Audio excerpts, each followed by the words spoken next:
السلام علیکم ناظرین، آپ دیکھ رہے ہیں JN نیوز اور میں ہوں آپ کی ہوسٹ روبینہ چودھری۔ سب سے پہلے نظر ڈالتے ہیں آج کی اہم خبروں پر۔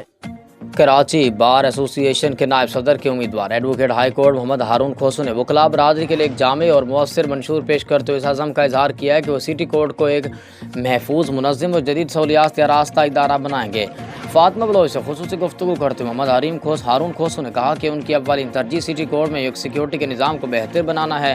انہوں نے بتایا کہ تمام داخلی و خارجی راستوں پر ڈیجیٹل کارڈ اسکیننگ سسٹم متعارف کروایا جائے گا، جبکہ ہر وکیل کے لیے ویریفائڈ اسمارٹ کارڈ لازمی ہوگا تاکہ جعلی وکلاء اور غیر متعلقہ افراد کے داخلے کو روکا جا سکے۔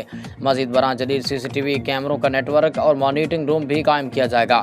انہوں نے وکلاء اور ان کے اہل خانہ کی سیکیورٹی کو بھی اہم قرار دیتے ہوئے کہا کہ سیکیورٹی ہیلپ لائن، فوری رسپانس ٹیم اور انشورنس اور پروٹیکشن پروگرام متعارف کروائے جائیں گے، جبکہ فیملی سیکیورٹی کے لیے متعلقہ ادارہ سے مؤثر رابطہ کاری بھی کی جائے گی۔ صحت کی سہولیات کے حوالے سے انہوں نے بتایا کہ وکلاء اور ان کی فیملی کے لیے مفت یا سبسڈی علاج، بڑے سہولیات اسپتالوں کے ساتھ معاہدے، مفت ادویات کی فراہمی اور ایمرجنسی میڈیکل فنڈ کا قیام ان کے منشور کا حصہ ہے۔